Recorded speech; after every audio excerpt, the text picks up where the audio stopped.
واتهاي سياسة arrimaha dibadda ee Soomaaliya waqti xaadirkan ama xilligan waxay la soo baxday wax yar oo geesnimo ah iyo dardar iyo carcar iyo falcelin waqtigeeda ah inay ka bixiso dowladda Soomaaliya haddii ay wax qaldamaan in ay cid difaacday mar walba ay cidda qaldani kadaalka joogto kubadda soo bixinaysa haddii ay madaxweynaha soo dhaaftan mid baa bixin haddii ra'iisul wasaaraha soo dhaaftan mid baa bixin haddii wasiir ay soo dhaaftan mid baa bixin in adeegan waa siyaasadda Soomaaliya ka maqneed wax laga faa'iido doonaan ma garan karo laakiin qaarkiin waxa dhihi doontaan qof baan gob maaha qaarkiin waxa dhihi doontaan siyaasaddu saaxiib malaha ee danay leedahay saaxiib joogto malahan dan joogto ay leedahay whatever waa siday dhaheen iyo sida ay warbaahintan u soo aruurinaya u dhihi doonaa adiga aragtidaada teedana waa ku dari doonaa hadduu eebayd maayo ramadaan kariim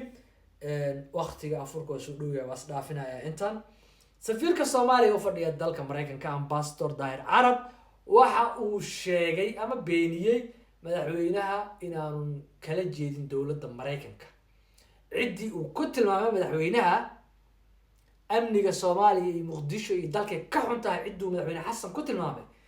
ulama jeedin madaxweynuhu dalka Mareykanka ayuu yiri meel kale uu la jeeday safiirka Soomaaliya u fadhiya Daahir Carab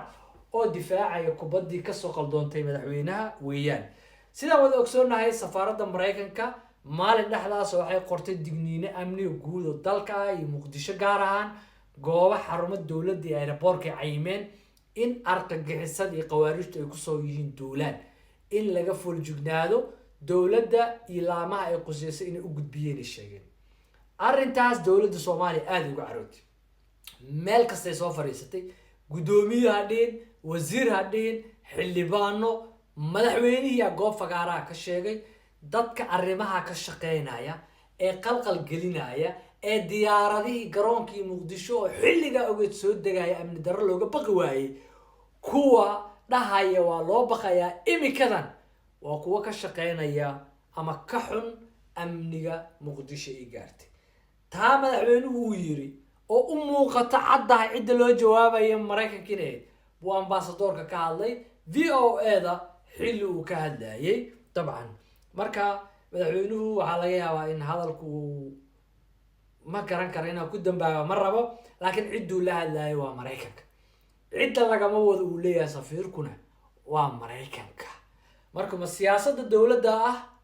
kubadda la burburi kor uu la tuur cidii ku la tuurta haddana ma aragtay war wax ma dhibay hore looga socon doona waaga hore dadka hadal yar oo qalad laga sheegi jiray dawladaha beesada iyo badarka bixiyo laakiin hadda waa la leefuhaya marka siyaasadda imaatay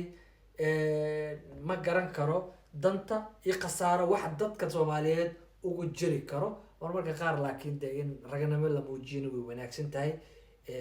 damiirka noolina waxa saxda ma reebi karo ma qaran karo waata haddii aan usoo laabto markaa wasiir dowlaha arrimaha dibadda dowladda federaalka ee Soomaaliya Mudane Cali Balcad baa maanta hadlay waxa uu sheegay imaaraadka carabta waxaan leenahay xiriir wanaagsan oo taariikh fiican oo fog leh ciidamada ugu badan ay noo soo tababareen mishaaraad waana siiyeen madaxweynaha Somaliland Cirro oo ay marti qaadeen waxba uma dhimayso xiriirkeenu yiri waana soo dhaweynaynaa maamul iyo shirkado ganacsi inay fariistaan oo kulmaan iyo imaaraadka iyo Somaliland arrimahaas ka wada hadlaan wax weyn ugu soo kordhinayso waa soo dhaweynaynaa wax dhibaalma marka hadalkan wuxuu leeyahay wasiir dowlaha maanta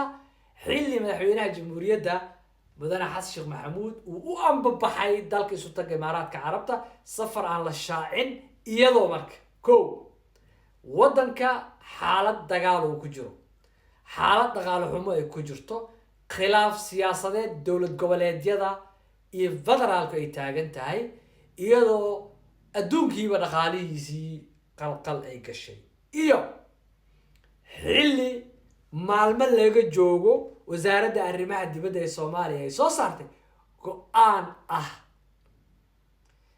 dawladda imaaraadka talaabo ayaa ka qaadayna ayuu yiri wasiirka arrimaha dibadda axmed macalin fiqi xilli laga wareystay shirkii ka dhacay imaaraadka ee ciro laga casuumay oo la sheegay madaxweynuhu uu diiday ama laga casuumay ama laga casuumi waayay taa doonto ore somaliland ayuu yiri madaxweyne wasiir fiqi xilliga waa meesha ay noo joogtay somaliland waa gobol ka mid ah soomaaliya tabashay qabaan waxaynu xallisanaynaa go-aanada annaga inaga dhexeeyaan isxalinaynaa tagista ciro ee UAE sida maaragtay dowladda imaaraadku ay maaragtay usoo dhaweysaan kuwa dowlad goboleedyada inoola mid tahay laakiin qaabkan ay wax u qurxisay imaaraadku ama u maamuusay ciro tallaabaan uga qaadayna dowladda imaaraadka meeshaasay noo maraysay maantana madaxweynaha u duulay isla cali balcadna sidaasuu uga hadlay marka dowladda soomaaliya siyaasadeeda arrimaha dibadda isbedelaa ku dhacay waayo waaga horeeto cid kasta oo dishaa oo daqartaa ammaan bay u tirinaysay haddii si kasta loo bahdilo oo loo xumeeyo ammaan bay u tirinaysay laakiin hadda dowladda soomaaliya waxay mareen cidda wax siiso hadday mar dhinac yar fiiriso ama indha adag kusoo fiirixa ishaan fartigaa gelinaya dowladda soomaaliya inay leedahay sida maraykanka ay toos ula hadashay sida imaaraadka uu fiqi ula hadlay sida Ethiopia maalin hore loola hadlay waxaasoo dhan markaa eegto siyaasad arrimaha dibadda soomaaliya xoogaa wax yar baa kusoo kordhay iyo dadnimaa laga dareemayaa ma garan kara marka